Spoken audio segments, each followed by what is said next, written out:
Hello guys, कैसे हो सभी। गणपति में आपका स्वागत है मिशन 100 में। आज हम सीखेंगे क्वेश्चन नंबर 4।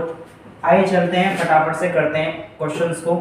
ठीक है, ये क्वेश्चन थोड़ा लेट हो गया, उसके लिए माफ़ी चाहूँगा। ठीक है, आगे देखेंगे क्या लिखा है। रेखीय समीकरण क्या बोला हमसे, रेखीय समीकरण क्या बोला गया, रेखीय समीकरण के निकाय। जो निकाय का मतलब हमें जो पहला समीकरण को दे रखा है ये वाला, और जो दूसरा समीकरण को दे रखा है हमें ये वाला, हमें बोला गया है का आदित्य हल प्राप्त होगा।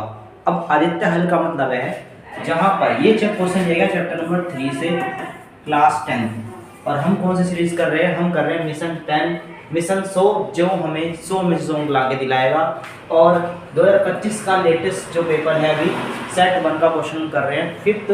आइए फटाफट से करते हैं।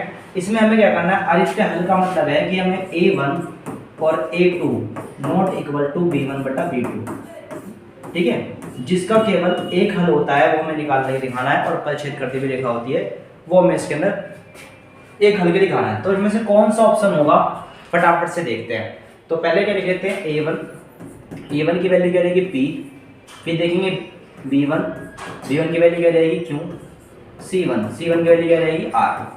ठीक है, अब देखेंगे इसके कोऑर्डिनेट्स, इसके A1 A2 B2 और C2, इन दोनों की कोऑर्डिनेट्स देखेंगे। A2 की क्या है P1 है, इसकी क्या है Q1 है, इसके 1 R1 है।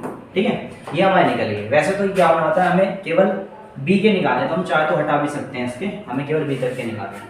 अब इसे रख के देखो, जब मैं A1 A2 रखूंगा not equal to B1 B2, तो ये कब आएगा, पहले काम करते हैं, रख के देख लेते हैं। A1 की वैल्यू रखेंगे तो क्या आएगा P आएगा, यहाँ पे क्या आएगा P आएगा, यहाँ पे P1 आ जाएगा।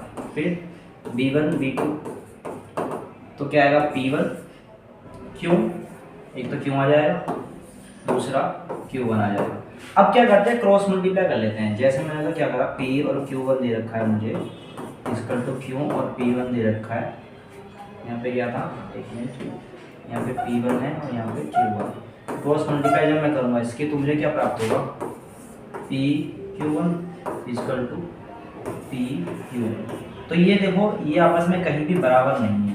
क्या नहीं है, बराबर नहीं है। देखो एक तरफ क्या आ गया हमारे पास, यहाँ पे हमारे पास क्या आ गया Q1 P1 आया, और यहाँ पे आया PQ1 आ गया। तो दोनों में बराबर बिल्कुल भी नहीं है। ठीक है, तो ये नॉट इक्वल हो गया। अब इन चारों ऑप्शन में से कौन सा ऑप्शन ठीक होगा, अगर देखो PQ1 तो PQ1 और QP1, तो ये ऑप्शन हमारा ठीक हो जाएगा। This is correct answer, C option इसका करेक्ट हो जाएगा। अब हम मिलेंगे इसके नेक्स्ट क्वेश्चन में। जय हिंद, जय भारत।